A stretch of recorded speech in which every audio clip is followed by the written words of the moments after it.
Thank you, Antonia, and thank you, ATW, for inviting me. I'm so happy to be here. Actually, I was here in this room giving a short talk. I think it's 14 or 15 years ago, and it was Kate Durham who brought me here and introduced me to this wonderful place. And when we were waiting for the audience to arrive and sit down, Kate decided that she should color coordinate the audience. And that took some time, but she managed to do that. We will not do that now, unless you absolutely want to.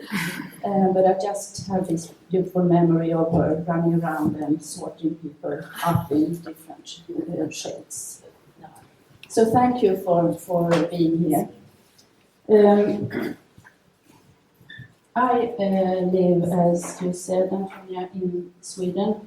I was born in Stockholm, but now I live here, where the arrow ends. This is Europe, as you know, and I live in the south of Sweden. And I'm a textile artist focused on tapestry, which I define as a flat woven, weft-faced, weft with discontinuous weft. I think that's exactly the same that you use here. And when attending international shows and exhibitions, I think that's the basic definition of the technique.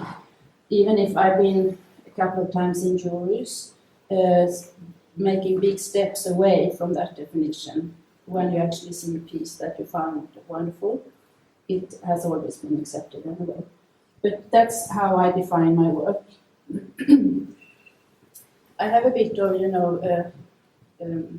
air-conditioned flight voice, so I hope you don't mind my coughing a little bit. And yes, I live in a red wooden house with white corners. I was asked here to talk about my inspiration, and actually I have given that a lot of thought during the years. What inspires us? How does ideas occur? From where do they come? From inside or outside? Usually I think that life inspires me, but that's not completely correct, because recently I realized that death is also a big inspiration. So maybe I should say that I'm trying to contemplate what it means to being a human being, to be a human being. Or is that maybe too poetic? I'm not sure. A year and a half ago, an art museum in Stockholm decided to arrange a retrospective exhibition showing my tapestries from the year I graduated from the University of Gothenburg, which was 1994, and to present time. And the tapestries were on loan from museums and institutions, and that exhibition gave me a brilliant opportunity to actually study myself and study my own practice, and to ask myself, okay, what am I doing and why? This museum is called Prince Eugens Waldemarsudde. I'm not sure, have you been to Stockholm, someone? It's a lovely place, situated on one of Stockholm's many city islands. It used to be a home of a Swedish prince, Eugen, or Eugen maybe, if I say it in English, Swedish. And he was also an artist, not just a prince, he was also an artist, well educated in France. And when he died, I think it was in the 40s, he gave his home and all his collected art to the city. And that's the yellow house with the green copper roof you see on the left of the image. If you're in Stockholm, you definitely have to go there. It's a wonderful place. You can also go there by ferry. The exhibition showed my tapestries from the 90s, my older tapestries. And when I saw them collected again after all these years, I realized that I actually prefer to work with themes and in suites, series. And this series was, I think it was in the end 12 pieces. And I called it, the suite was called The First Prince. And it was not about Prince Eugene, it was about this character to the left. I called it The First Prince, and maybe it's an angel, because the middle piece is an anatomic poster of this character. And since I put in, it's supposed to be a wing, the big shape underneath the small head, and the so-called crown. Can you see the shapes of the body and the wing? So maybe it's an angel. And I gave this character also belongings, like a sweater, and also a house, a brother, a mother, and a garden. And with this piece, which is more decorative, more naive maybe, with this piece I opened up a new door, I would say, to a new kind of design technique also. I started using collage more than before, because the previous ones were paintings actually, and I wanted to get away from painted tapestries. I wanted to feel for real that the tapestry is the first medium and not the second or third. So this is where I started making up collages, which later on went into the computer, into zeros and ones. And this piece also made it was like a transition, a passage to how I nowadays prefer to work and how I wish to manage and understand this art form.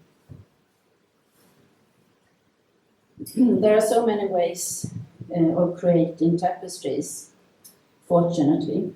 And my personal way has a lot to do with this book, which I found in a used bookstore in Poland in the late 90s, 99, I guess, 98, 99.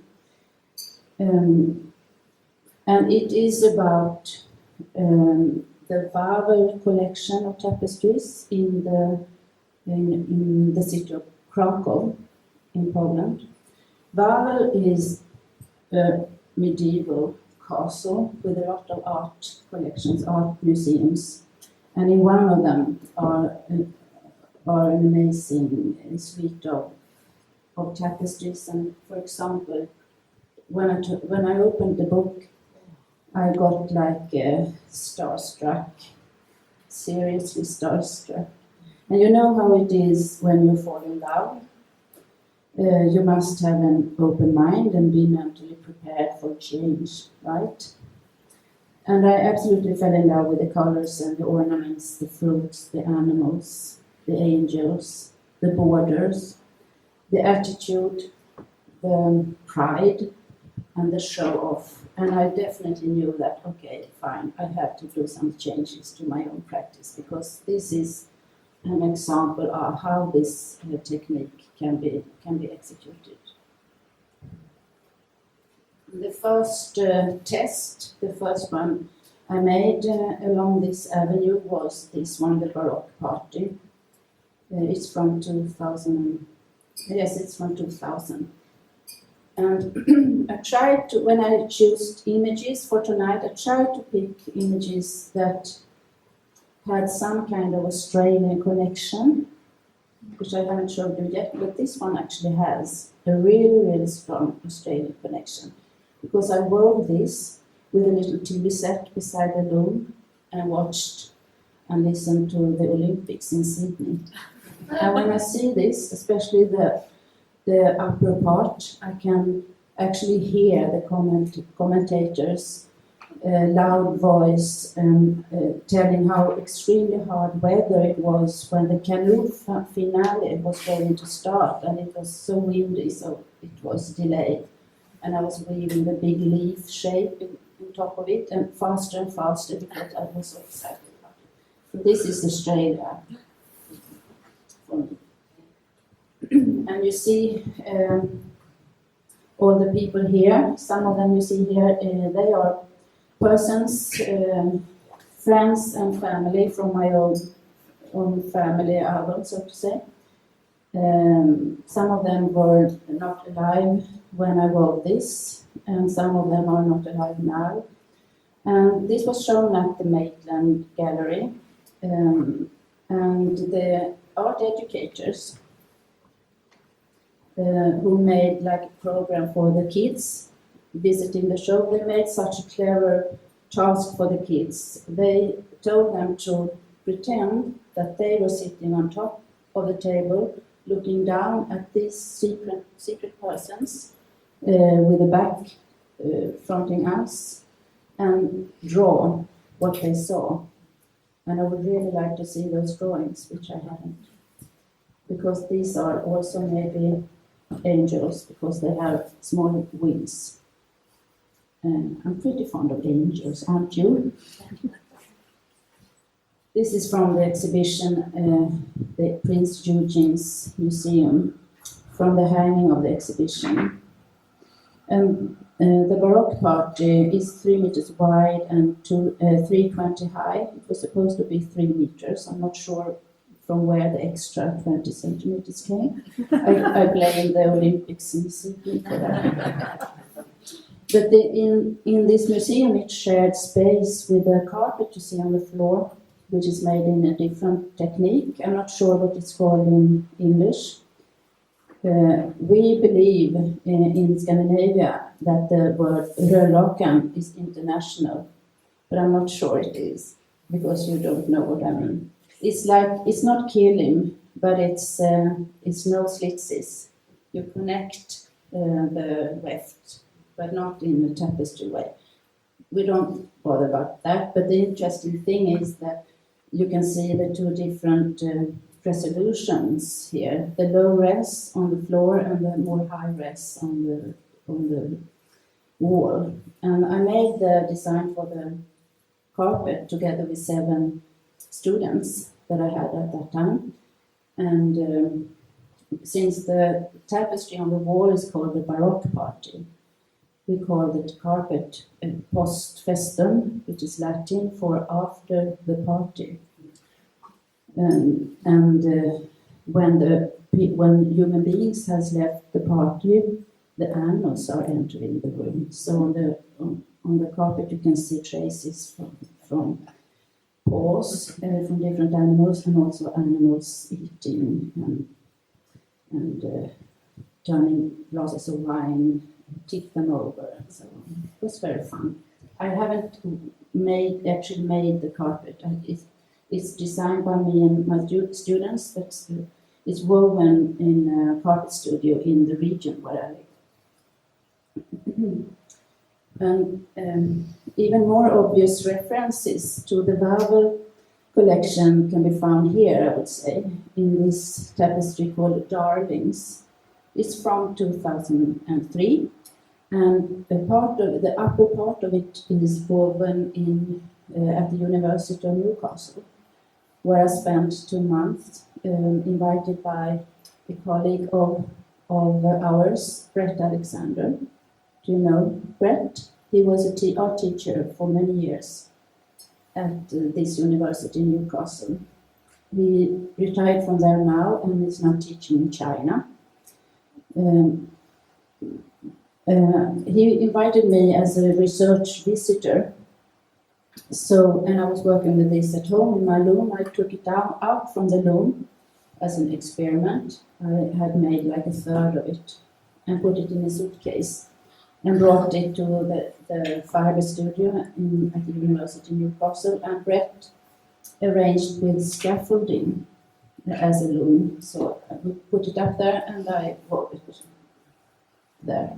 And I call it Darling because you have a river here in Australia called Darling River. And all these people are my darlings. It's all, again, family and friend. How large is it? How large? 3 meters wide, 1 meter high. And this has also been shown in Maitland. The photo is from there. And here it's together with the tablecloth I made, to be able for the audience to actually touch something. Textile is so tactile, but when you are at a tapestry show, you can't touch anything. And if you are in a prestigious museum, the alarm will go off if you touch something. I know that the hard way. So I made this tablecloth. It's 10 meters wide for people to do embroidery on. And it's actually that tablecloth that is in the tapestry design, if you understand what I mean. Yes. Back to the Prince Eugen's Museum a little bit more from last year. The museum had borrowed, as I said, all the pieces that were shown, and they borrowed 2 pieces from the University College in Oslo, which I had made on commission. It was a competition, actually. This photo is from the hanging, and at the back of the room here you see the same piece. This is just before an artist's talk.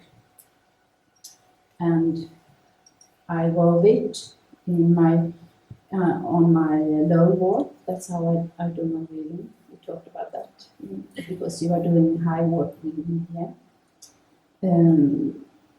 And these Oslo tapestries, they refer to textile history in a certain way. That's why I picked them out for you.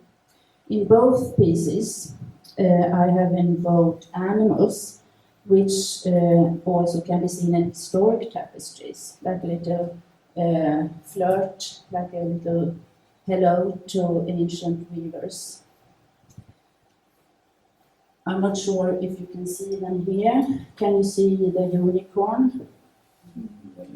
And you should be able to see the swan up in the left corner. Can you see it? It's the unicorn, appears in a lot of tapestries, especially in the one in Paris, the Lady and the Unicorn, and also in the Manhattans with the Hunting of the Unicorn. I guess those 2 are the most famous unicorn tapestry suites. But in Victoria and Albert Museum in London, they have a hunting series of tapestries, Devonshire hunting tapestries, and one of them is called The Swan and Utter Hunt. I love the titles of these old tapestries. And I'm not chasing or hunting the swan. In my tapestry, I saved it up in a velvet chair that is in my bathroom. So I thought maybe the swan could live there. It protected there. And there's also a little monkey. I'm not sure I can see it. It's down in the... Yeah. You can see it's holding an apple. And that image, that idea with the monkey holding an apple is from the Valor tapestries. So I saw it in a border of one of the tapestries. One monkey, an apple, given to another monkey, which was tied up in a rope.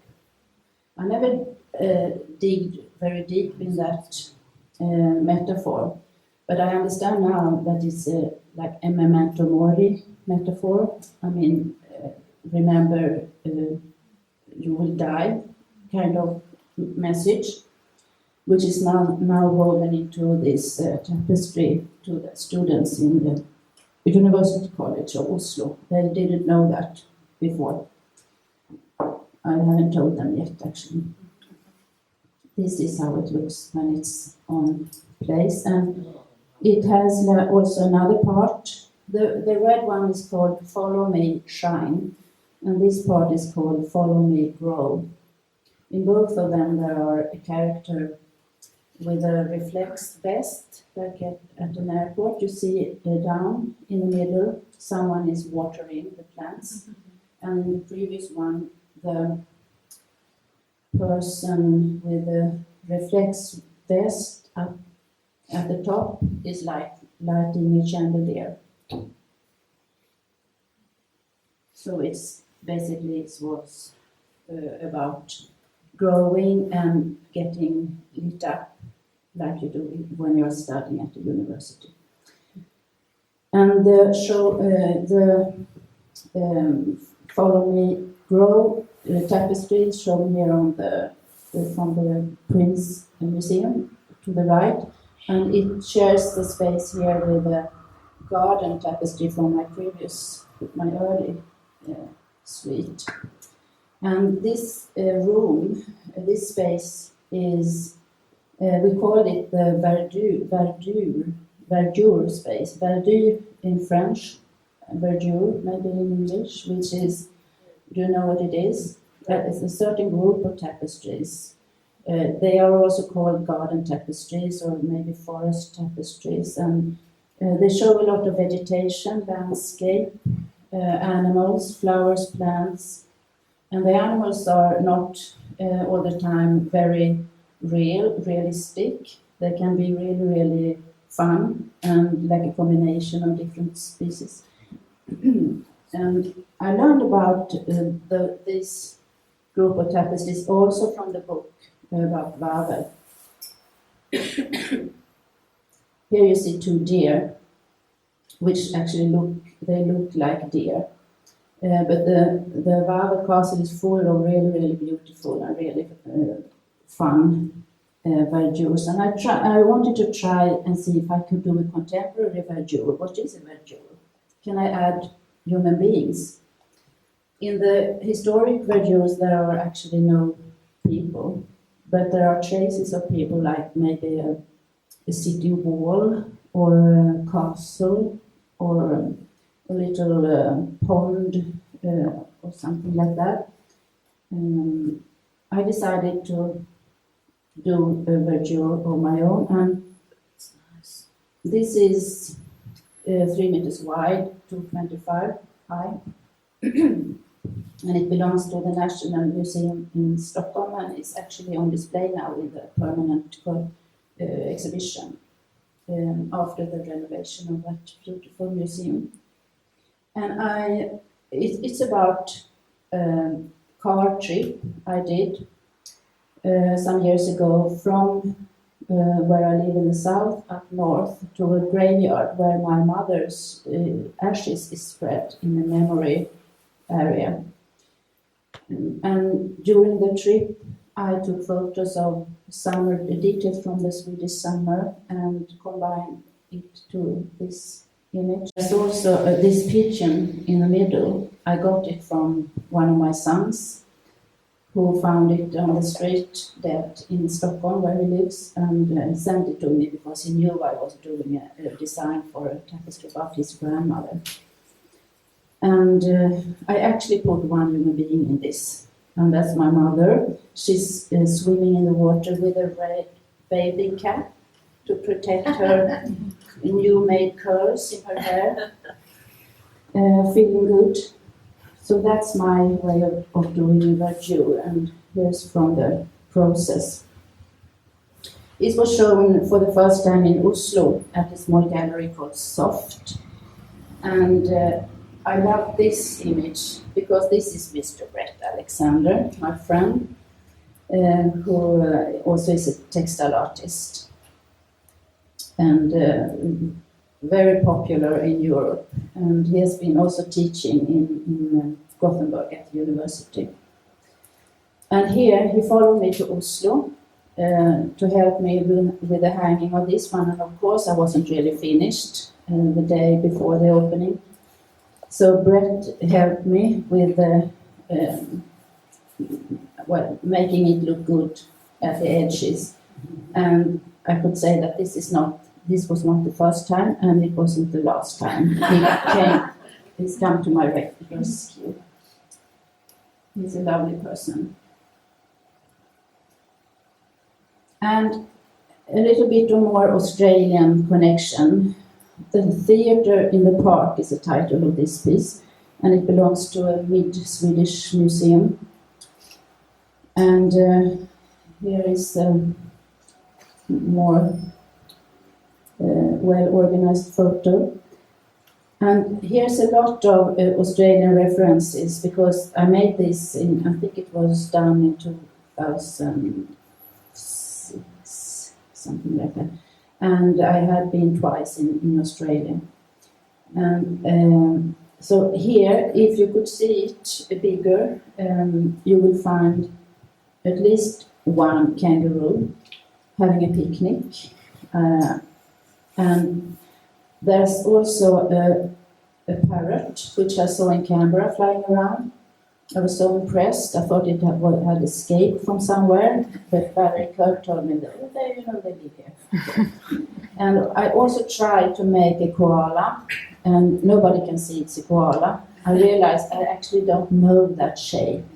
I could more easily do a dog or a cat. And on top of the tree, you can see the tree shape in the middle. There's a possum, but nobody sees that either. I had spent some nights in Barry Kirk's studio. Those of you who knew her know she had a studio, a separate house in her garden. And she told me the first night, don't bother about the strange sounds in the night. It's just possums in the tree outside the window. So I couldn't sleep, I was just waiting for the possums. And they came, I took photos, but they were really hard for me to weave. But the parrot, I think I managed pretty well. Animals has been really important part of my life, and also about in my world of ideas. I realized that when I saw this retrospective exhibition, so many animals, and this tapestry is called Definitely Gold. Is no exception. And when I made this, I decided to make it as a report of things that attracts me, what I found beautiful, without any excuses. I just wanted to do something beautiful, like a rose and a butterfly,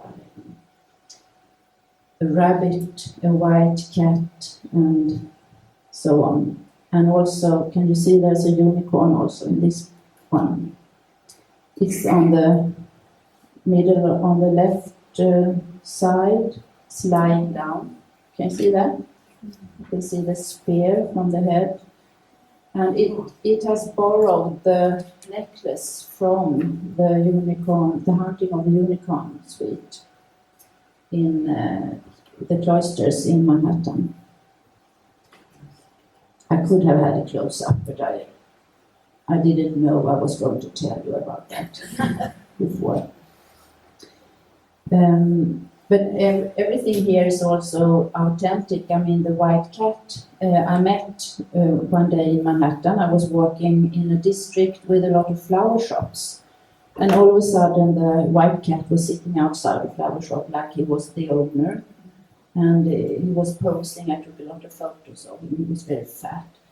And we talked to each other, and I said, I will go into your shop and buy some flowers, and you will also be a part of my new tapestry, which he is, or she. And I also got a photo from a friend who also had visited New York and found in the Museum of Natural History. She found dioramas, is that an English word? Dioramas with animals from North America. And she took a photo of the deer here, which I put into the tapestry. And this deer came to be more important than I knew at this time.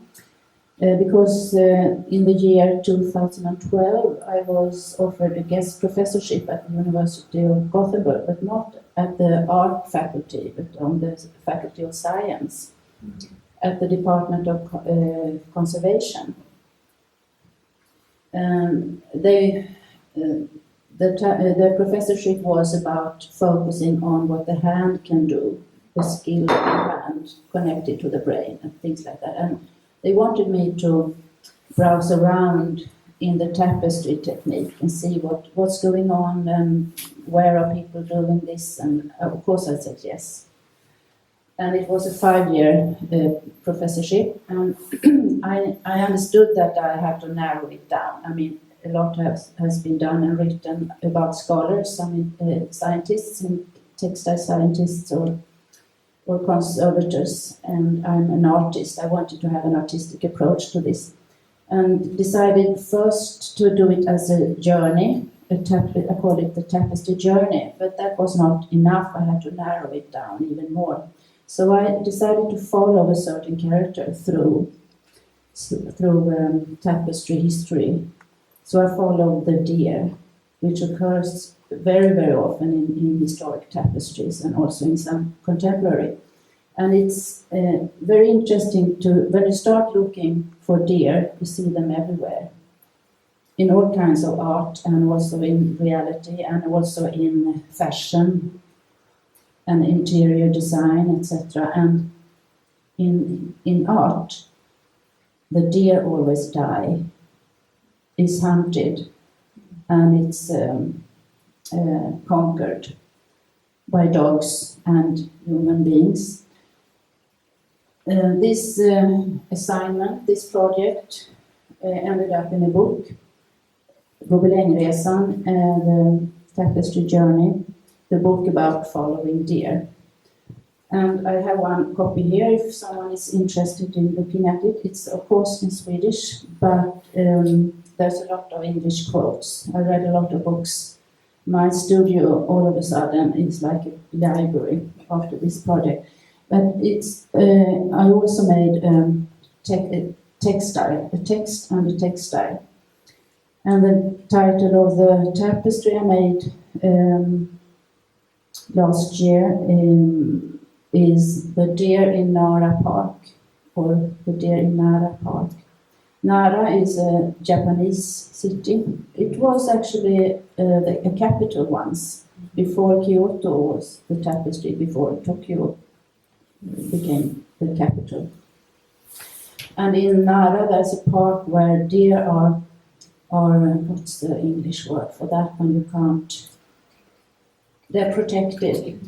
Is that the word? Yes. I thought it was some more complex word for it also.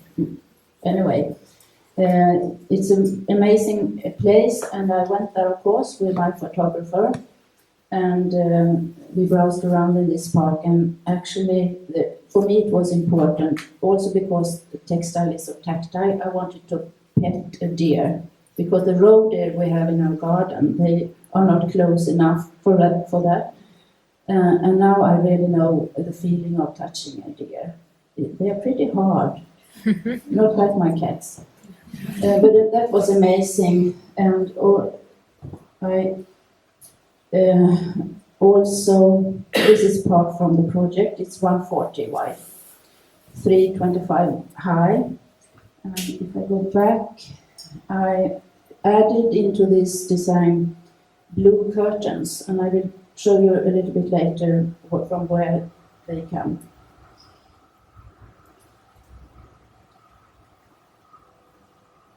I decided that this tapestry is like Nara Park, a protected place.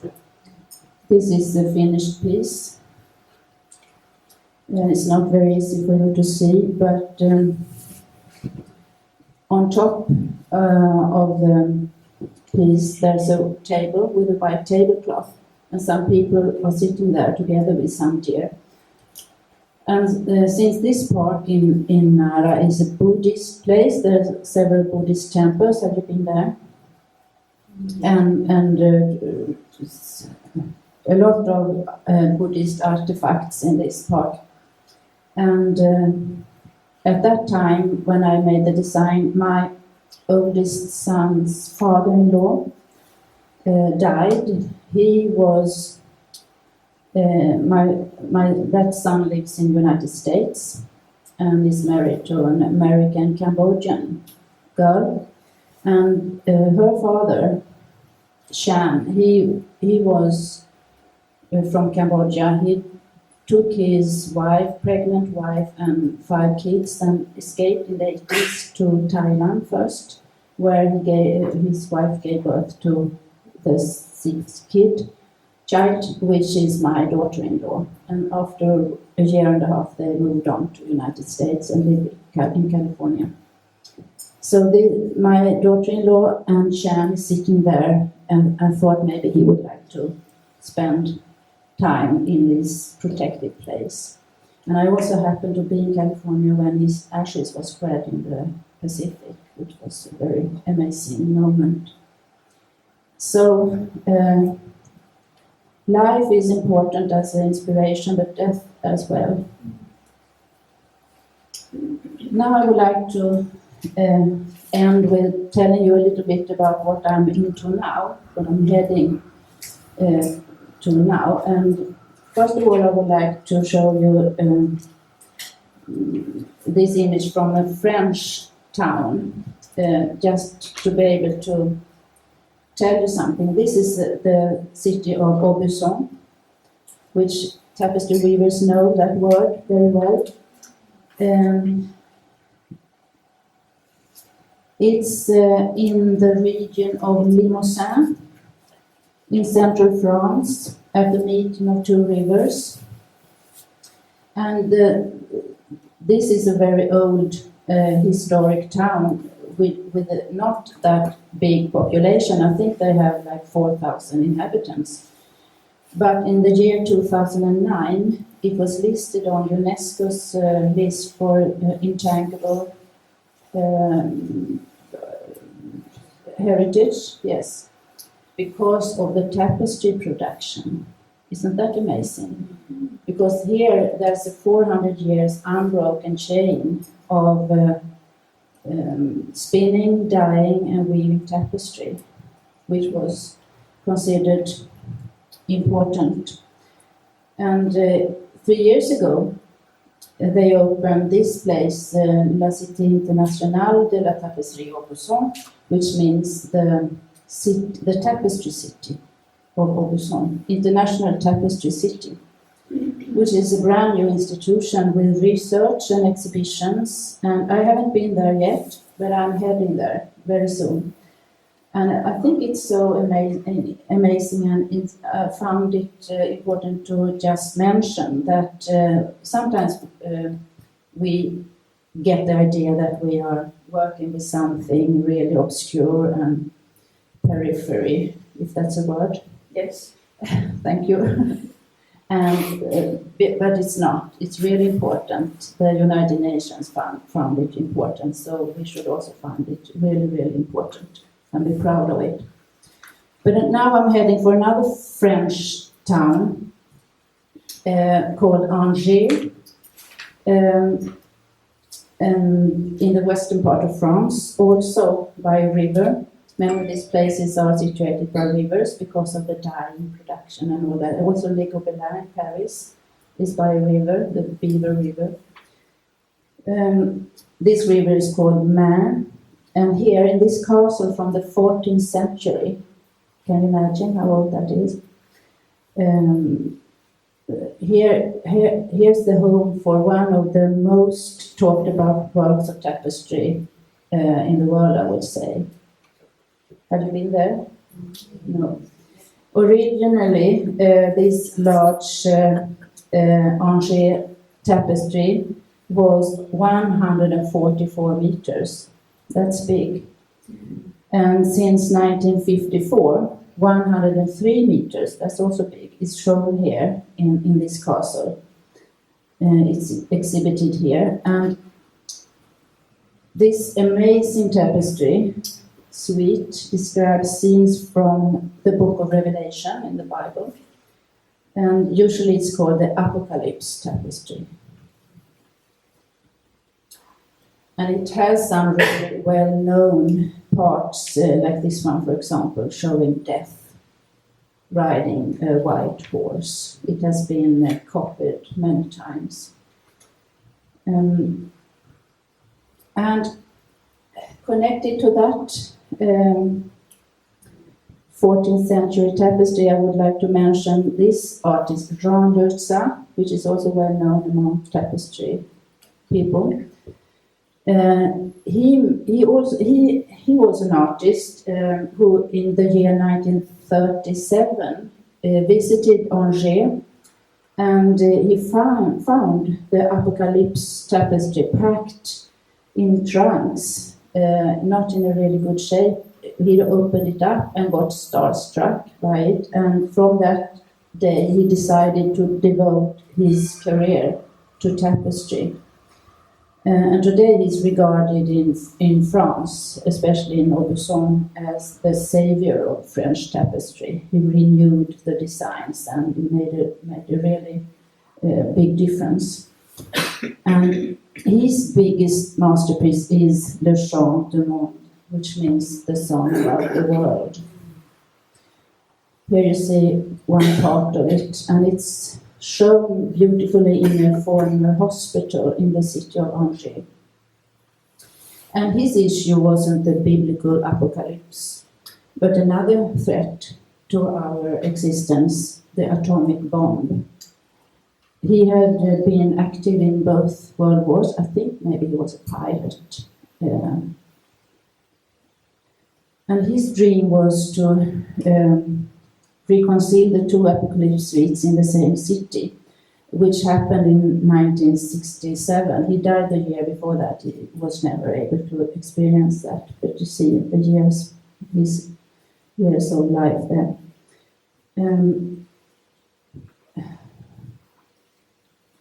So I was really impressed and moved by both these tapestries. So I decided to do a new suite on my own, also a song about the world, Sången om världen in Swedish.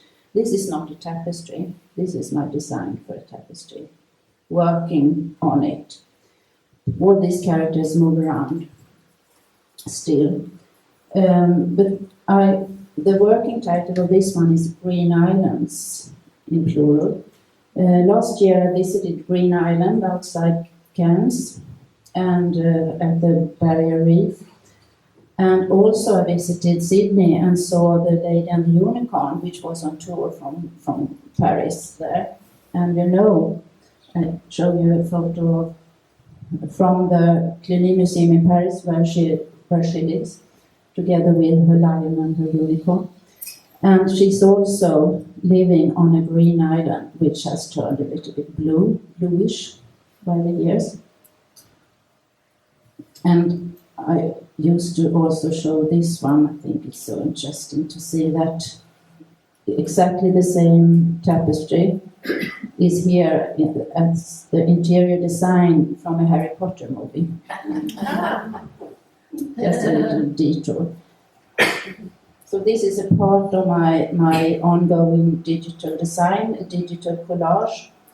As you can see on my green island, I invited the lady from the Lady and the Unicorn. She's standing there talking to my friend Jane Teo, which is also in the exhibition, Emerging Artist exhibition.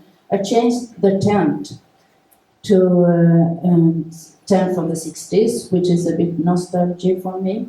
And also I put Valerie Kirk in the sofa there from a photo. That's a sofa she has in her porch. But I haven't discussed it with her yet, so please don't tell her. I will tell her later. So, anyway, I could go on forever talking about tapestries, but I'm here in Melbourne to visit the Kate Durham and Irene Davis exhibition for small tapestries.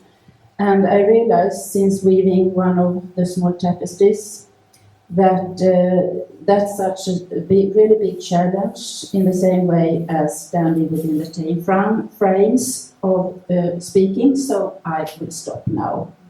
1 minute overdue.